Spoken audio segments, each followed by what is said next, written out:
Hello friends, today's topic is based on modal auxiliaries. Basically, auxiliary are two types. First is B plus type auxiliary and second is modal auxiliaries. B plus types are three types. First is B type, second is have type and third is do. In B type, am, is, are, was, were, etc. And in have and has and had. Do, does and did are in the third category. Modal auxiliaries are can, could, may, might, will, would, shall, should, must and ought. We will learn about these auxiliaries one by one. First quality of modal auxiliary is that after modal auxiliary we use the base form of ordinary verb. Here base form means first form, अर्थात model auxiliary के बाद सामान्य रूप से verb का मूल रूप अर्थात फर्स्ट रूप उपयोग होता है। आइए नेक्स्ट क्वालिटी के बारे में जानते हैं। ought is an exception. We use ought with to infinitive. आपको पता है कि टू इन्फिनिटिव वर्ब का ही एक रूप होता है, अतः ought इसका अपवाद है। ought का प्रयोग टू इन्फिनिटिव के साथ होता है, अर्थात ought का प्रयोग वर्ब के बेस फॉर्म के साथ नहीं होता है। We often use modal auxiliaries to talk about ability, permission, necessity, request, possibility and offer etc. Model auxiliary का उपयोग सामान्य टेंस जैसा नहीं होता है। मॉडल ऑक्सिलरीज का प्रयोग ability, permission, necessity, request, possibility, offer इत्यादि के लिए किया जाता है। अब प्रत्येक मॉडल ऑक्सिलरी के बारे में अलग अलग जानेंगे। मॉडल ऑक्सिलरीज कैन का प्रयोग it can be used in four veg. First is ability, second is permission, third is request and fourth one is offer. अब हम कैन के चारों प्रयोग को अलग अलग देखेंगे। मॉडल ऑक्सिलरीज कैन का प्रयोग एबिलिटी के रूप में, उदाहरण देखिए, he can speak 5 languages. This sentence shows ability to speak 5 languages. Means 5 भाषाएं बोलने की क्षमता प्रदर्शित होता है, इसीलिए कैन का प्रयोग एबिलिटी शो करने के लिए हुआ है। This person can speak 5 languages means he knows 5 languages. He has the ability to speak 5 languages. See the next use of can. Can का उपयोग परमिशन के रूप में, उदाहरण देखिए, Can I use your phone? Shows seeking permission to use the phone of that person.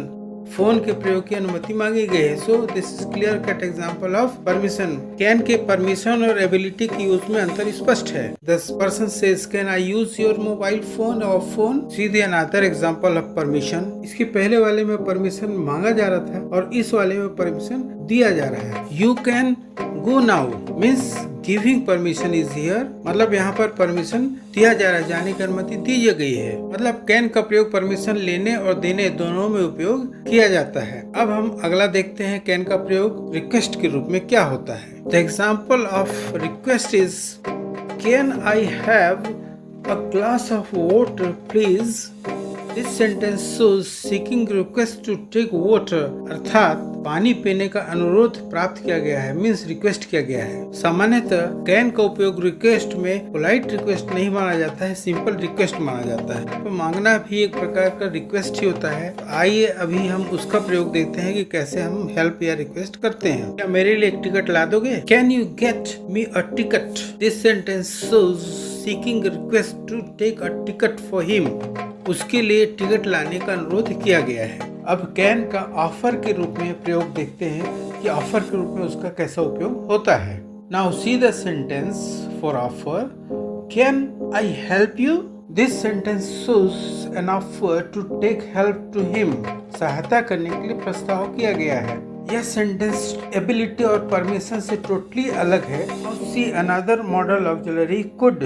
could is used in two ways. First is ability of pastime and the request. The use of could in request form is considered as polite request. Now see the modal auxiliary could's use for the ability of the pastime. See the sentence. I could swim when I was 7. 7 means 7 years old. This shows ability to swim when he was 7 years old. वह जब 7 साल का था तो उसके तैरने की क्षमता को बताया जा रहा है. So this sentence shows the ability of the past time, not for the present time. Now move on the second use of the could as a request, but it is considered as polite request. See the sentence for this request. Could you get me a ticket? This sentence shows a polite request to take a ticket for him. Can की अपेक्षा ज्यादा polite रूप से request किया गया है. अब अगले मॉडल ऑक्सिलरी मे का प्रयोग जानेंगे कि कैसे किया जाता है. May is used in two types. First is permission and another is possibility. May permission और पॉसिबिलिटी के लिए उपयोग होता है. Now see how can we use may for giving permission. The sentence is, you may use my computer. This is an example of giving permission. This sentence shows giving permission to use his computer. अर्थात उसके computer के उपयोग की अनुमति देने की बात करता है यह सेंटेंस. मे का प्रयोग परमिशन देने और परमिशन लेने दोनों के काम में आता है. तो अब मे का उपयोग परमिशन लेने के लिए कैसे किया जाता है उसके उदाहरण देखेंगे. सी the sentence for seeking permission by using may. May I come in? Most of the people use this sentence. This sentence shows asking or seeking permission to get in. अर्थात सेंटेंस के वक्ता के अंदर आने के लिए परमिशन मांगने की बात की जा रही है. Now we will see the use of may for possibility. How can we use may for possibility? The sentence for use of may for possibility is he may come today. The sentence shows chances or possibility of coming today. आज उसके आने की संभावना की बात बता रहा है. Now we will understand another auxiliary and that auxiliary is might. Might is used for permission and possibility, but the possibility is very less compared to may. This possibility is less sure than may. Now see the examples for using might for the permission, and the sentence for permission is you might go now. This shows giving polite permission to go. और जाने की अनुमति बहुत ही सौम्य तरीके से दी जा रही है. मीन्स परमिशन भी पोलाइट होता है और पोलाइट परमिशन के लिए आपको माइट का उपयोग करना चाहिए. Now we will see the use of might for possibility. See the sentence for possibility. He might come today. This shows possibility to come but surety is less. आने की संभावना है लेकिन क्षीण संभावना व्यक्त की गई है. इसके बाद मॉडल ऑक्सिलरी विल का प्रयोग करेंगे. विल मेन ऑक्सिलरी भी है और मॉडल ऑक्सिलरी भी है. Will can be used in 3 ways. First future action, second request and third is offer. Now we will see the use of will for future action. See the sentence, perhaps it will rain tonight. This sentence shows the possibility of raining tonight, means raining in next future. निकट भविष्य में वर्षा होने की संभावना व्यक्त की गई है. कभी बादल घिरते हैं या वर्षा होती रहती है तो निश्चित रूप से संभावना व्यक्त होती है कि रात को भी वर्षा हो सकती है. तो यही चीज इसमें कही गई है. This is the future action. Now see the next use of modal auxiliary will, and the use is for request. Now see the sentence for request. Will you give me a lift? क्या मुझे lift दोगे? This sentence shows the request to give a lift. वाक्य में lift की सहायता की याचना की गई है. Means it is request. Now we will see another use of modal auxiliary will. Will is used for offer. Let's see the example for offer. Will you have some tea? Sentence shows the offer to have some tea.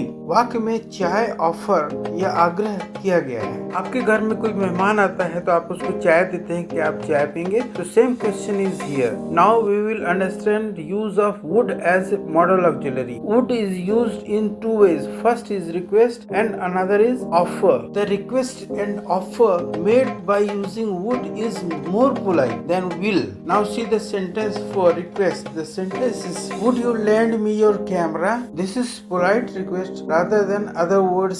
Sentences shows very polite request. वाक्य में विनम्र आग्रह किया गया है. Would is considered very polite for request. Now we will see another use of would for offer. क्योंकि ये बहुत polite माना जाता है would, इसलिए offer में उसका sentence देखिए. Would you like a cup of coffee? This sentence shows very polite offer or request made by the speaker. अर्थात कथन कहने वाले ने वाक्य में विनम्र अनुरोध या आग्रह किया है. अब अगले मॉडल ऑक्सिलरी shall के बारे में जानेंगे. The modal auxiliary shall is used in three ways. First is future action, second is offer, and third is suggestion. Let's have future action examples for modal auxiliary shall. अर्थात shall के future action के रूप में प्रयोग के बारे में हम जानेंगे. The example is I shall see him tomorrow. This sentence shows happening to be occurred in near future. भविष्य में घटित होने वाली घटना की बात हुई है इस सेंटेंस में. Means event will happen in near future. Now we will see the example for shall as an offer. Means offer के लिए shall का कैसे उपयोग किया जाएगा उसको देखेंगे. Shall I carry the bag for you? This sentence shows the polite offer. It is very polite offer made by the person. वाक्य में विनम्र अनुरोध या आग्रह किया गया है. इंग्लिश लैंग्वेज में shall का प्रयोग करते हुए जब कोई ऑफर किया जाता है तो वह बहुत पोलाइट रिक्वेस्ट या ऑफर माना जाता है. Now we will see the use of shall for suggestion. How to make suggestion using shall. The sentence is, shall we go to the beach?